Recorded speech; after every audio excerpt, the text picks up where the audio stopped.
Քեզից պատասխան չես տալիս կրկին, ով է անվերջ թակում։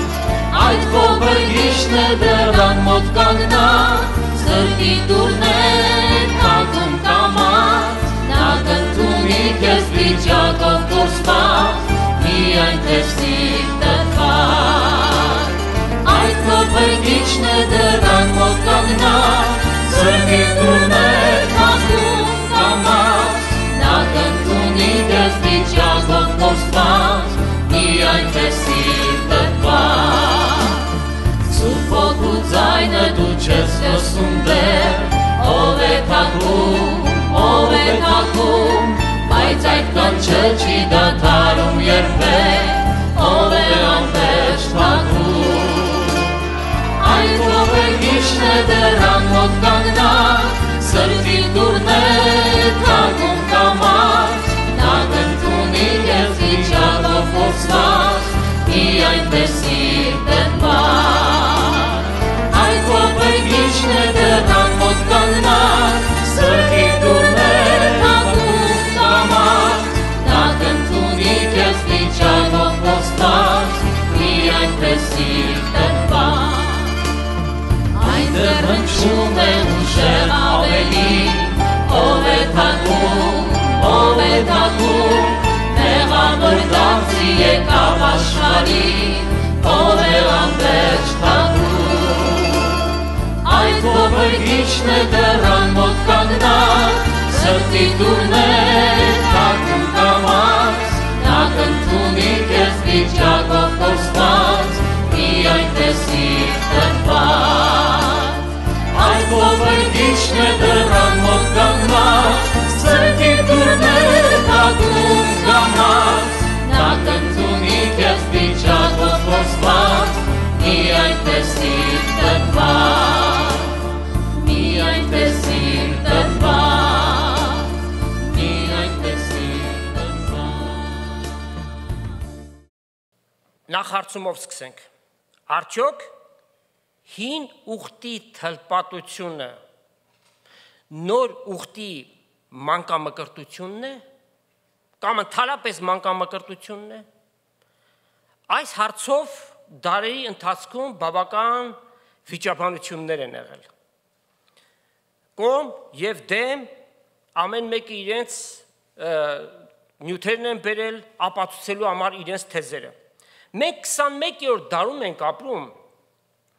եւ հոգեվոր գիտությունը շատ բարձր է, ինչպես Դանիել Մարգարեն գրեց, վերջին ժամանակներում գիտությունը պիտի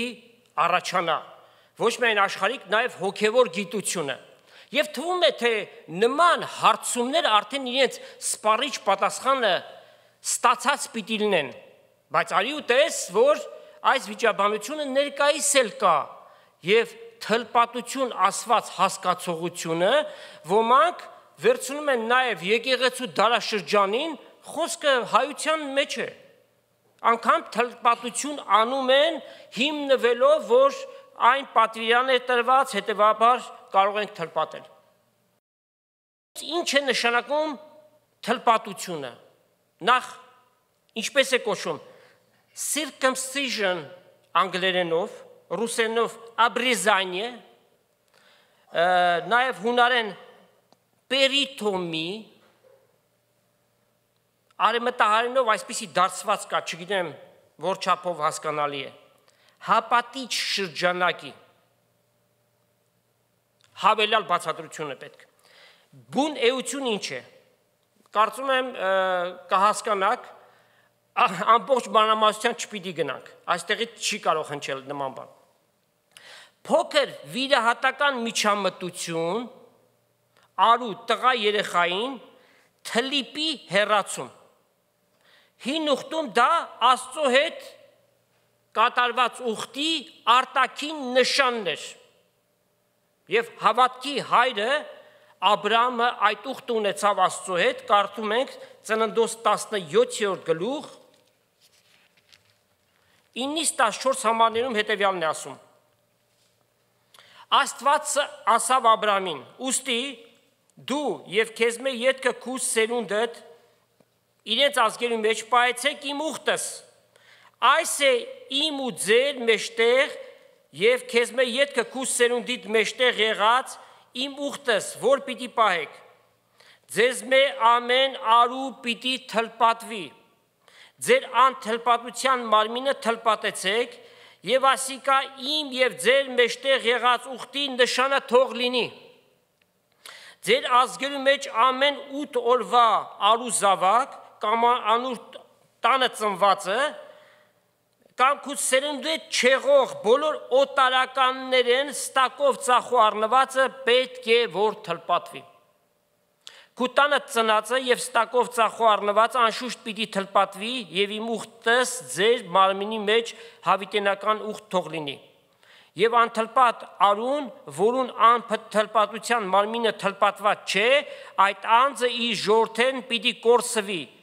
անիկա իմ ուխտս անարգած լինելով։ Ուրեմն շատ լուրջ բան էր։ Աստված պատվիրեց, որ այդ թլպատությունը կատարվի եւ Աբրահամը այդ ուխտ ունեցավ, նախ ինքը 99 տարեկանում էր եւ թլպատության ուխտը կատարեց, ապա նաեւ սերունդները, օրինակ կարդում ենք Ծննդոց 21-րդ գլուխ եւ 4 համար, եւ Աբրահամ թլպատեց իր որդուն Իսահակը, երբ 8 օրվա եղավ, ինչպես Աստված նրան պատվիրել էր։ Եվ սերունդները շարունակեցին այս թլպատության գործընթացը, նույն պատվերը Աստված տվեց նաեւ Մովսեսին եւ բոլոր նրանց, ովքեր որ ուզում էին մասնակից լինել զատկական զոհին։ Հրամայվեց կատարել պատվիրանը եւ բոլոր սերունդների արու զավակները, ուշադրություն, միայն տղաներին է վերաբերում։ Երբ որ գանք մանկամկրտության կտեսնենք, աղջիկները ուրեմն տեղ չունեն։ Ամեն բան իր հերթով։ Ծննդյան 8-րդ օրը եւ կարդանք Ելիս 12-րդ գլուխ 43 համարից եւ Տերը ասավ Մովսեսին եւ Ահարոնին, այս է զատկվա կանոնը, բնավ օտարականը անկե պիտի չուտե, բայց ամեն մարդու ստակով ծախու առնված ծառան թլպատվելուց հետո կարող է ուտել։ Օտարականն ու վարձկան անկե պիտի չուտեն, մեկ տան մեջ պիտի ուտվի անա, տնից դուրս պիտի չհանվի այն միսը եւ անոր որևէ ոսկոր պիտի չկոտրեք։ Իսրայելի բոլոր ժողովուրդը այս թողնե, եթե օտարականը քովդ պան դղտանալու լա եւ տիրոջ զատիկը ընել ուզե, թող թլպատվի։ Այն ատեն կնա մոտենալ եւ ինքը եկի բնիկի պես թողը լա, քանզի անթլպատ մեկը բնավ անկե պիտի չուտե։ Բնիկի եւ ձեր մեջ եղող օտարականին մեկ օրենք պիտի լինի։ Ուրեմն օրենքին կծվեց, ինչպես կարդում ենք Ղևտացիների 12-3-ը եւ 8-րդ օրվա ծնված արու զավակը պիտի թլպատվեր։ Ոչ միայն իսրայելացիները, այլ հետագայում նաեւ Իսմայելի սերունդն էլ, արաբական ազգերն էլ ունեցան թլպատություն, իսլամի մեջ գիտեք, դա պարտադիր մի բան է։ Ուրեմն Աստված ինչի Աբրահամին եւ իր սերունդներին պատվեր տվեց, որպիսի զանազանություն լինի իրենց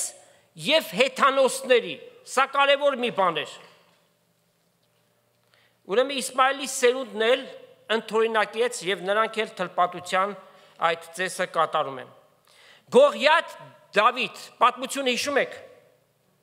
շատ լավ հիշում եք, անգամ մեր Կիրակնորիայի երեխաները գիտեն այդ պատմությունը։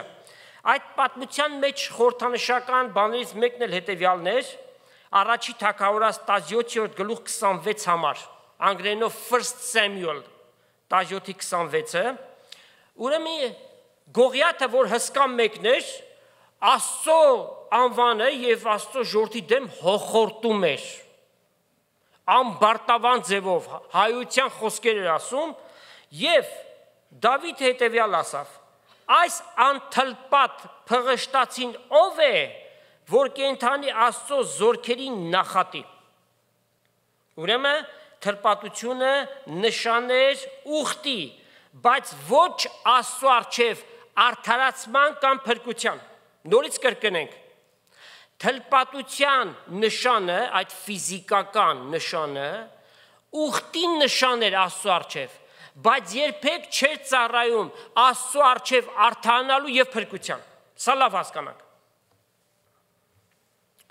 Ֆիզիկական այդ նշանը ստանալուց հետո Աստծո առջև պատվական բանը ո՞րն էր։ Հավատքը, Աստծուն հավատալ, Աստծուն հավատարիմ գտնվել, Աստծո ճանապարհների մեջ քայլել։ Տեսեք Երեմիա 4:4-ում զգուշացում կա։ Ձեր սրտի անթլպատությունը վերցրեք, Աստծուն մի բարկացնեք։ Այսինքն դուրս էր գալիս, որ ֆիզիկական, այսինքն մաննավոր թլպատությունը ունենալով պարծենում էին, որ մենք թլպատված ենք։ Իրենց ապահով էին զգում եւ կարծում էին, որ Տերը իրենց ընդունել է։ Բայց իրենց ներսը ոչինչ չէր փոխվել։ Ասվածի հաստատումը օրինաց, երկրորդ օրինաց 10-րդ գլուխ 15-16 համարները։ Տերը քո հայրերիդ հավնեցավ ու զանոք սիրեց եւ անոնց ետք անոնց զավակները, այսինքն ձեզ ընտրեց բոլոր ազգերի միջից, ինչպես այսօր կտեսնեք։ Ուստի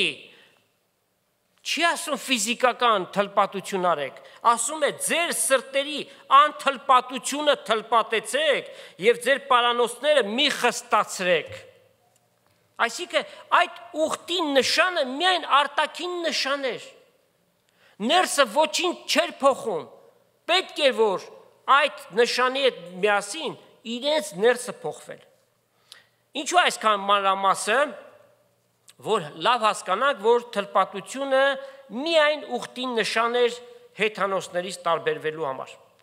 Բայց բուն ուխտը ո՞րն էր։ Քո Տեր Աստծուն սիրես, պաշտես, ծառայես, քո ամբողջ մտքով, սրտով եւ քո ամբողջ էությամբ։ Սա էր ամենակարևորը։ Թլպատվածները եւ անթլպատները իրար ատում էին։ Երբ որ քրիստոնեությունը հիմնադրվեց, թե հրեաներից էր բաղկացած եւ թե հեթանոսներից։ Հրեաները, որոնք թլպատված էին, այպանում էին հեթանոսությունից քրիստոնյա դարձածներին, ասում են այս անթլպատները։ Այսինքն իրենց թլպատությունը իրենց համար հանդիսանում էր առավելություն։ Եվ ստիպում են, որ օրենքը պիտի պահեք, եւ Պողոս առաքյալը այս նյութով խիստ ձևով գրեց գաղատացիներին, ուղղակի նրանց դատապարտության խոսքեր գրեց, որտեղ վտանգ էր տեսնում։ Եկեք կարդանք Գաղատացիների 5-րդ գլուխ առաջի համարից։ Ամուր կեցեք այն ազատությունով, որով Քրիստոս ազատեց մեզ եւ նորից ծառայության լույսի տակ մի մտնեք։ Ես Պողոսս գսեմ ձեզի, եթե թլպատվիկ, Քրիստոս ձեզ օգուտ չի անի։ Դարձյալ ամեն թլպատվող մարդու կհայտնեմ, թե պարտական է բոլոր օրենքները կատարել։ Եթե օրենքի համար թլպատվել ես, ուրեմն օրենքը պահի, բայց չես կարող պահել։ Խափանված եք Քրիստոսից եւ շնորհքից ընկած, եթե օրենքով կարդանաք, վասնզի հոգով կսպասենք արդարության հույսին հավատքով։ Վասնզի Քրիստոս Հիսուսի մոտ ոչ թլպատությունը մի բանի կարող է, ոչ անթլպատությունը, հապա ինչը, հավատքը, որ սիրով կգործադրվի։ Դուք աղեք կվազեիք, ով ձեզ ետ կեսուց ճշմարտության չնազանդեք։ Այս դրդումը անկետ չէ, այսինքն Աստծուց չէ, որ ձեզ կանչեց, քիչը խմորը բոլոր զանգվածը կխմորե։ Այսինքն դուք այս սկզբունքը վերցրել եք ուրիշներին պարտադրանքի տակ դնելու, օրենքի տակ մտցնելու, սա սխալ մի բան է, եւ գաղատացիները արդեն սկսել են ծրվել մյուս ուղղության վրա։ Բայց ես հույս ունեմ ձեր վրա Տիրոջով, որ ուրիշ կերպ բան մը պիտի չխորիկ։ Նա որ ձեզ կխռովացնե, ինքը դատապարտություն պիտի կրե, ով որ լինի։ Սակայն եղբայրներ, եթե ես տակավին թլպատություն կքարոզեմ, այլ ինչու կհալածվիմ։ Եթե թլպատություն եմ քարոզում, ինձ հալածող չկա, բայց երբ որ Աստծո հետ ուխտը հաստատված հավատքի վրա, Այդ դա հալածանքի տեղ է տալիս։ Եվ նաև կարդանք 6-րդ գլխի 13 համարը նույն Գաղատացիս թղթի. Վասնզի Քրիստոս Հիսուսով ոչ թլպատությունը մի բան է, ոչ անթլպատությունը, հապա նոր ստեղծված լինելն է կարևորը։ Այդ թլպատվածքների հակաճառությունը ինչ էր։ Եթե խիստ տրամաբանական մոտենանք իրենց ասացին, ճշմարտություն էր իրենց ասածը։ Ասում էին, թլպատության ուխտը Աստված պատվիրեց, չէ, մեր հայրերին պատվիրեց, Աբրահամին, Իսահակին, Հակոբին, շարունակաբար մինչև այսօր։ Աստված է տվել, դուք ինչպես եք զանցանում, մասնավորաբար, դուք գաղատացիներ այդ պատվիրանը զանցանելով Աստծուն անարգում եք։ Սակայն այստեղ գլխավոր հարցում հետևյալն է. Աբրահամը որպես հավատքի հայր, երբ Աստծո առջև արդարություն գտավ, իր թլպատված ժամանակ, թե անթլպատ։ Անթլպատ ժամանակ արդարացավ, հետևաբար թլպատությունը արդարացվելու կամ փրկության միջոց չի կարող ծառայել։ 99 տարեկանում թլպատվեց, դրանից շատ առաջ արդեն Աստծո առջև ինքը արդարացել էր, Պողոս առաքյալը հրաշալի հասկանալով այդ ամենը հետևյալն է գրում, Հռոմեացիս 4 գլուխ 7 համարից կարդանք. Երանի նրանց, որոնց անօրենությունները ներվեց և նրանց մեղքերը ծածկվեցին, երանի այն մարդուն, որուն մեղք չի սեպում Տերը։ Ուստի այս երանությունը թլպատության վրա է, թե անթլպատության։ Ուրեմն հասկանանք, որ առաջի դարում թլպատված լինել չլինելը խնդրու առարկա էր ամենուրեք անգամ քրիստոնյաների մեջ։ Քանզի կսենք, թե հավատքը Աբրահամին արդարություն սեպվեցավ։ Ուրեմն, ինչպես սեպվեց, թլպատության մեջ եղած ատենը, թե անթլպատության։ Ոչ թե թլպատության մեջ, հապա անթլպատության։ Ու հետո թլպատության նշանը առավ, իբրև անթլպատության ատենին ունեցած հավատքի արդարության կնիքը։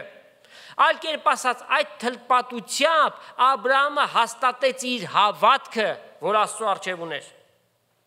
որպեսզի ինքը հայր լինի այն բոլոր հավատացյալներուն, որոնք անթլպատությունից են, անոնցալ արդարություն սեպվելու համար։ Եվ թլպատության հայր ոչ միայն թլպատվածներ են եղողներուն, հապա նրանց էլ, որոնք մեր հոր Աբրահամի անթլպատության ատենի հավատքի շարվիղների մեջ կքայլեն։ Անշուշտ այս ամեն մեկ համարը մեկ սերտողության դաս է,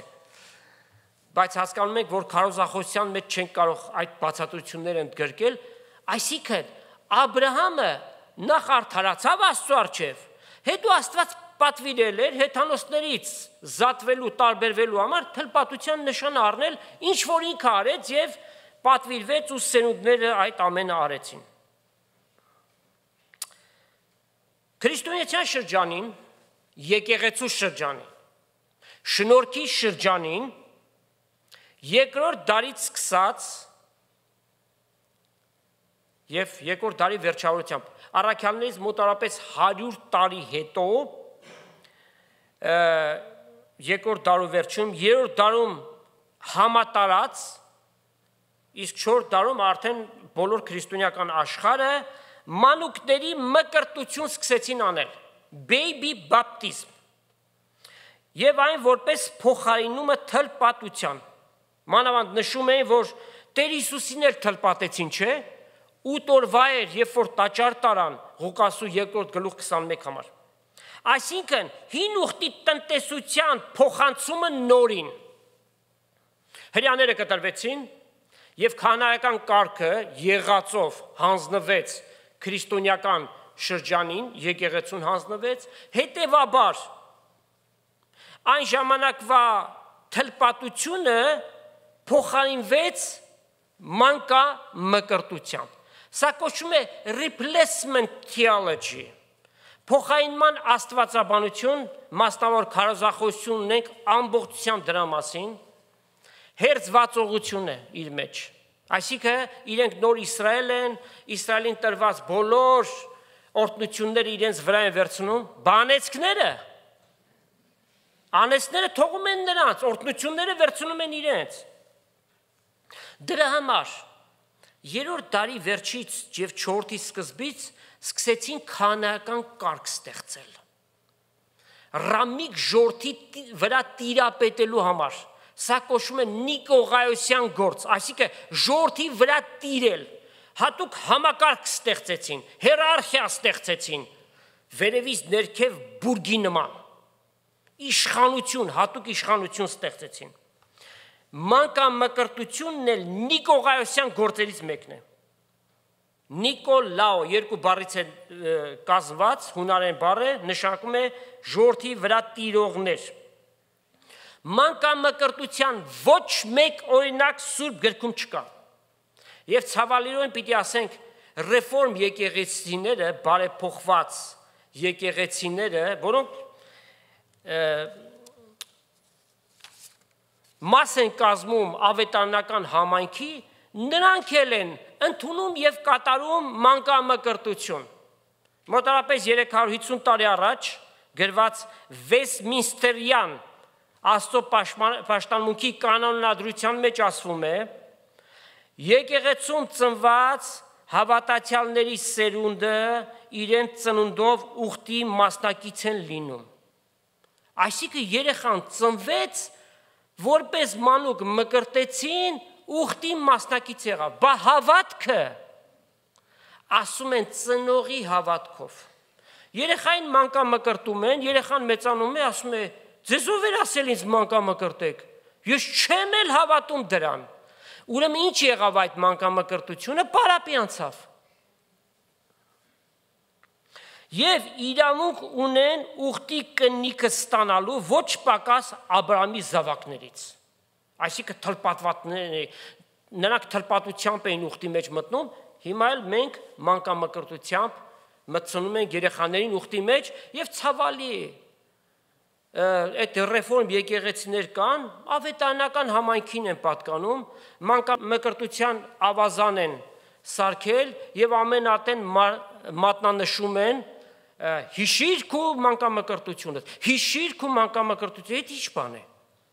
Մի հատ հայտնի սովետական ֆիլմ կար, չէ՞, Помни о детях, помни о детях։ Այդպես հիշացնում են անընդհատ։ Այսինքն այդքան շուտ մոռանում եք, հա, որ մանկամկրտվել եք։ Մանկամկրտության պատվիրան չկա Սուրբ գրքում։ 3 օրինակներ կան, որ ընտանիքներ մկրտվեցին։ Եկեք քննենք, շատ կարճ։ Գործ Կարաքելոս 16:15 Ծիանավաճառ Լիդիայի մասին, գիտեք։ Նվիրյալ մեկներ իր եւ իր ընտանիքը մկրտվեցին։ Ասում են, տեսնում եք, ընտանիքով մկրտվեց։ Ուրեմն երեխա էլ կար։ Բայց չի գրված կար։ Միգուցե չափահաս էին եւ վստահաբար չափահաս էին։ Առաջի Կորինթացիս 1:16 Պողոս առաքյալը ասում է Ստեփանոսի ընտանիքին մկրտեցի։ Եթե Պողոս առաքյալը որևէ երեխայի մկրտած լիներ, իր գրած 14 նամակներից մեկի մեջ պատվիրան կգրեր, որ այդ երեխաներին մկրտեցեք, բայց նման բան չկա։ Գործ Կարաքելոս 16:30-33 Բանտապետի ընտանիքը, հիշում եք, բանտի դռները բացվեցին, բանտապետը մտածեց, կորսվեցինք, բայց ինչ եղավ, հավատացին և ամբողջ ընտանիքով մկրտվեցին, գրված է բոլոր տնով ուրախացան, Աստծուն հավատալով, եթե այնտեղ փոքր երեխաներ կային, Աստծուն ոնց էին հավատում նրանք, չէ որ այդ հավատքը գիտակից մոտեցում է, չէ, ուրեմն չափահաս էին,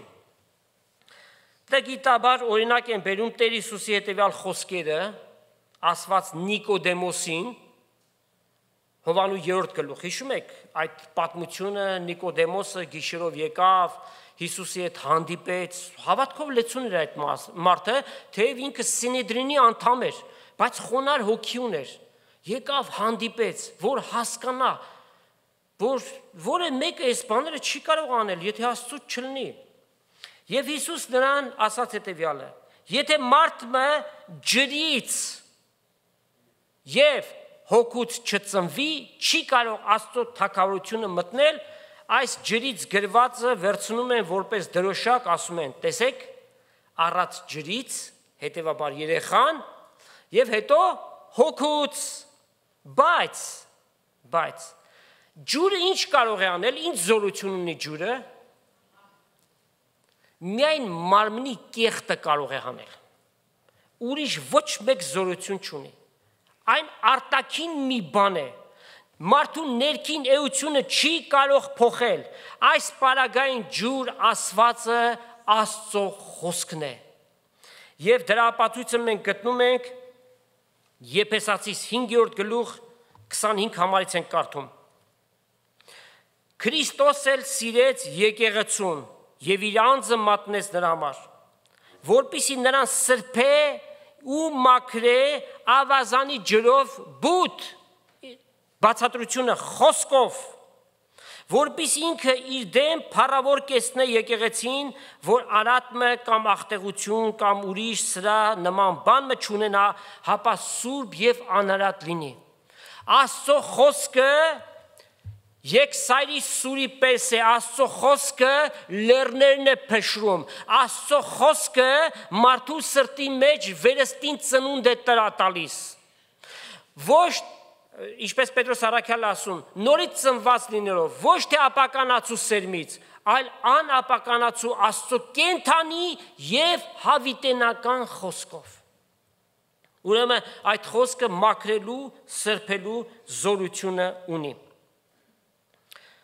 Ահավասիկ երբ մանուկին ջրի մեջ են մտցնում, հանում են, ինչ են ասում առասպելականները։ Իդեպ ասեք, մանկամկրտությունը երեխայի կամքի բռնադատում է։ Երեխան իր կամքով չի արել այդ բանը, չի էլ հասկանում։ Ասում են հետևյալը. երեխան մաքրվում է սկզբնական ադամական մեղքից։ Սա հերձվածողություն է, heresy։ Ընդունում է Սուրբ Հոգին, դառնալով Սուրբ Հոգու տաճար։ Եթե այդպես լինի, ազգովից բոլորը Սուրբ Հոգու տաճար ման են գալիս մեղքերի մեջ թաղված։ Դառնում է Հայր Աստծուն որդեգիր եւ Քրիստոսի ժառանգակիցը։ Սխալը սխալի հետևից։ Դառնում է քրիստոնյա եւ եկեղեցու անդամ։ Վերջում ինչ փրկված է։ Հայության քանի տոկոսն է մանկամկրտված, այդպիսի տվյալներ չկա, բայց ասենք մեծամասնությունը։ Լավ, ենթադրենք 70%, չէ՞։ Ուրեմն 70% փրկված են, գիտեք ինչքան ուրախ կլինենք, 24 ժամ կցնցանք, եթե այդպես է։ Բայց եթե 3-ից 5% էլ լինի, էլի Աստծուն փառք կտանք։ Մանկամկրտությունը ոչինչ մի բան է եւ Սուրբ գրային որևէ հիմք չունի։ Մանկամկրտությունը Սուրբ գրային պատվիրան չէ, ոչ էլ հին ուխտի թլպատության համարժեքը։ Առաջի դարում խնդիրները առաջացան եւ առաքյալները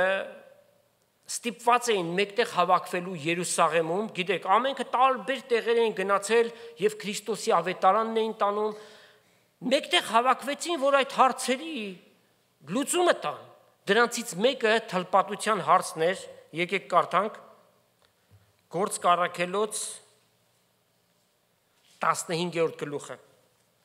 Առաքյալներ ու երեցներ եւ եղբայրներ Անտիոքի եւ Սյուրիոյի եւ Կիլիկիոյի մեջ հեթանոսները եղած եղբայրներուդ ողջույն, որովհետև լսեցինք, թե ոմանք ձեր մեջ ելնելով ձեզ խոսքերով խռովեցրել են եւ ձեր անձերը նեղած են, ասելով, թե պետք է թլպատվիկ եւ օրենքը պահեք, որոնց մենք այդպես չպատվիրեցինք։ Առաքյալներն են ասում, այդպիսի պատվիրան չկա թլպատության, ոչ էլ մանկամկրտության։ Մեզ միաբանությամբ հավաքվածներուս աղեք երևցավ, որ մարդիկ ընտրելով ձեզ ղրկենք մեր սիրելիներին, Բարնաբասին եւ Պողոսի հետ,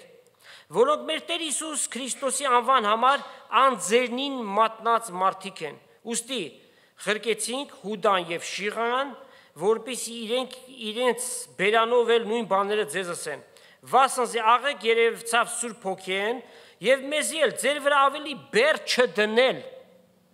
Հապա հարկավոր բաներից զատ եւ որոնք էին որ իրենց վրա բեր էին հանդիսանում։ Որ ետ կենակ կուրքերի զոհվածից, արյունից եւ խեղդվածից եւ պոռնկությունից, որոնց մե ինքս զինքնիդ պայլով աղեք պիտի նեք ողջ եղեք։ Ուրեմն առաքյալները միաբանեցին եւ այս հարցերի լուծումը տվեցին մեկընդ միշտ։ Տասնյակ օրինակներ կան Սուրբ գրքում, որոնք ներկայացնում են սկզբունք, principle, այսինքն որն է այդ սկզբունքը, հավատալ, հետո մկրտվել։ Փոքր երեխան կարողությունն է այդ բանալու, չի հասկանում երեխան, ինչպես պիտի հավատա, որ մկրտվի, սկզբունքը հավատալ եւ մկրտվել։ Ամեն տարի մենք ջրի մկրտություն ենք ունենում, ում համար է դա նախատեսված։ Նրանք, ովքեր որ վերստին ծնունդ ունեն, ում հոգևոր ընթացքը տեսնում ենք, հոգևոր կյանքն ենք տեսնում, ջրի մկրտությունը մի առիթ է հասարակած վկայության։ Այդ հավատացյալները իրենց հավատալիքները ներկաների առջև դավանում են, որ Հիսուս իմ Տերս է, իմ փրկիչս է, եւ միջև կյանքիս վերջ ես իրեն հավատալին պիտի մնամ։ Սա է ամբողջ սկզբունքը։ Ջրի մկրտությամբ որը մեկը չի փրկվում, փրկությունը միայն հավատքով է, բայց ջրի մկրտությունը որպես պատվիրան կատարում ենք լրացնելու համար։ Բապտիզո հունարեն, նաև լատիներեն է գրված, հրաշալի ձևով ներկայացված է Կողոսացիներին գրած նամակում, երկրորդ գլուխ 9 համարից կարդանք։ Վասնզի մաննապես Հիսուսի մեջ է բնակվում աստվածության բոլոր լեցունությունը։ Եվ դուք էլ անով լեցված եք, որ գլուխն է բոլոր իշխանության եւ պետության։ Որով դուք անձեռագործ թլպատությունով թլպատվեցիք, մեղքերի մարմնեն մերկանալով Քրիստոսի թլպատությունով։ Թաղվելով նրա հետ մկրտությունով, տեսակ, թլպատություն, մկրտություն, նույն կոնտեքստի, համատեքստի մեջ բերեց։ Որով նաև անոր հետ հարություն առիք Աստծո զորությանը հավատալով, որ զանիկա մեռելներից հարուցանեց, եւ ձեզ, որ ատեն հանցանքների մեջ եւ ձեր մարմնի անթլպատության մեջ մեռած էիք, կենթանացրեց նրա հետ, մեր բոլոր հանցանքները մեզ ներեց։ Եվ այս խորհուրդը ինչպես ներկայացնենք։ Ջրի մեջ ընկղվելը ներկայացնում է խորհուրդ Քրիստոսի հետ մեռնել։ Ջրից դուրս գալը խորհուրդ Քրիստոսի հետ հարություն առնել։ Այսինքն Քրիստոսի հետ մեռա, Քրիստոսի հետ հարություն առա։ Այդ խորհուրդ ունի իր մեջ։ Դե առասպելական սև սքեմավորները, որոնք իրենց այդ պաշտոնի մեջ դրել են, մենք բազմիցս ասել ենք, որ նոր կտականի դարաշրջանին քահանայական կարգ չկա, այն մարդահնար մի համակարգ է եւ ոչ ավետան են քարոզում, այսինքն քարոզել էլ չգիտեն, նյութն էլ չգիտեն, ինչ որ անգիրարած գիտեն, այն էլ երկեցողությամբ, գրափարով, ասում են, մարդիկ դատարկ գնում են, դատարկ ետ են գալիս։ Եվ իրենց հոգն էլ չի բոլորովին, թե ինչ կլինի։ Իրենք ծեսը արեցին, իրենց փողը աշխատեցին, գնում են իրենց տները։ Իրենց տները ավելի շատ քերակիների մոտ են գնում։ Հակառակ այն բանի, որ կուսակրոնության ուխտ են արել Աստծո հետ։ Գիտեք ինչ է նշանակում կուսակրոնություն։ Celibacy կամ ռուսերենով безбрачие։ Այսինքն չի ամուսնանալու։ Աստծո հետ ուխտ են արել եւ այդ ուխտը անվանում են սրբանվեր։ Պատկերացնում եք, վախ չունեն Աստծուց սրանք։ Աստծո առջև ուխտ է անում, որ ես կուսակրոն պիտի մնամ, չեմ ամուսնանալու, կանանց հետ չեմ հարաբերվելու, բայց շուտվանից կույս չեն արդեն։ Ինք իրեն վեհապար հաստատած ավազակապետից սկսած միջև ներքին էշելոնները, նույն պատմությունն է։ Անօրինական կանայք, ապօրինի երեխաներ, սիրույներ եւ լիքը քեռակիններ։ Սուրբ գրքում կուսակրոնության որևէ պատվիրան չկա։ Ապացույց, ունենք ապացույց, որ գրվի կուսակրոնություն չկա։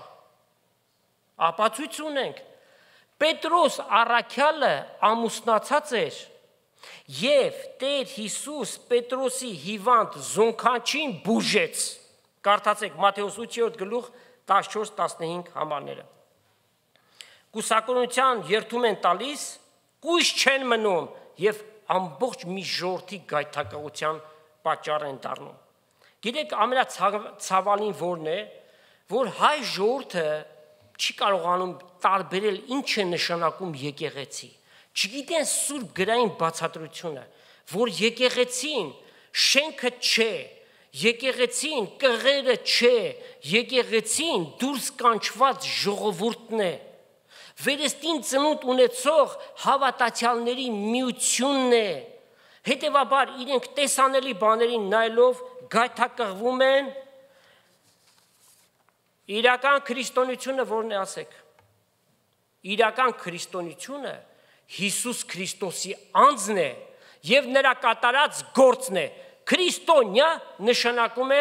Քրիստոսին հետևող, ոչ թե եկեղեցուն հետևող։ Ես այսինչ եկեղեցու հետևորդն եմ։ Եկեղեցուն եթե հետևես, միտեղ չես հասնի, բայց եթե Քրիստոսին հետևես, երկնային նավահանգիստ կհասնես։ Վերադառնալով թլպատություն, մանկամկրտություն հարաբերությանը, ամենակոնֆլիկտային բախումը, որ եկեղեցում էր, կարող եք ասել Սուրբ գրքի մեջ, որն է հանրաճանաչ եկեղեցի, իր ամեն տեսակ մեղքերով, Կորինթոսի եկեղեցիները։ Կորինթացիները այս հարցում եւս անմասը չէին,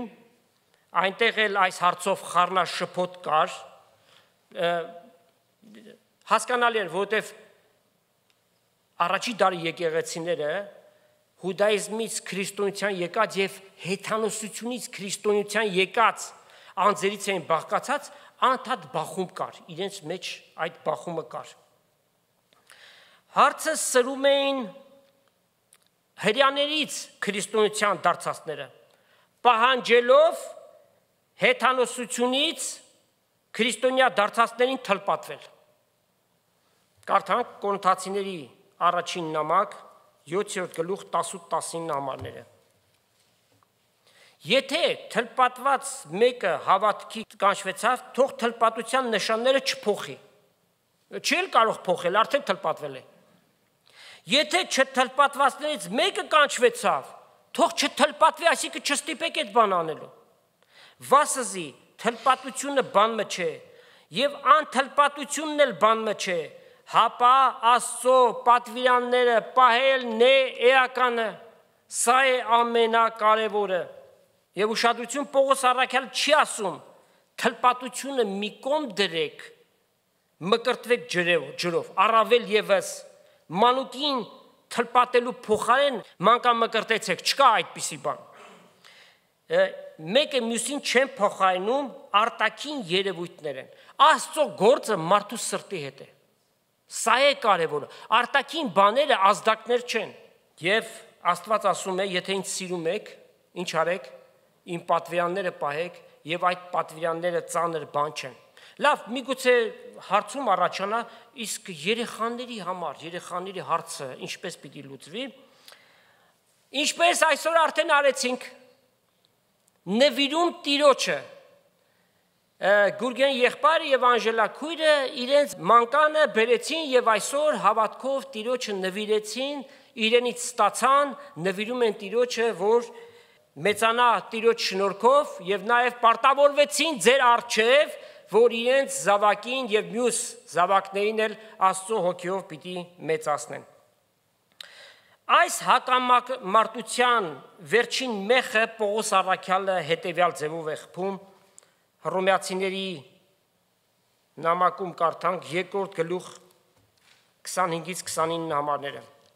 Արդ թլպատությունը շահ կունենա, եթե օրենքը պահեք։ Այսինքն օրենքին է վերաբերում։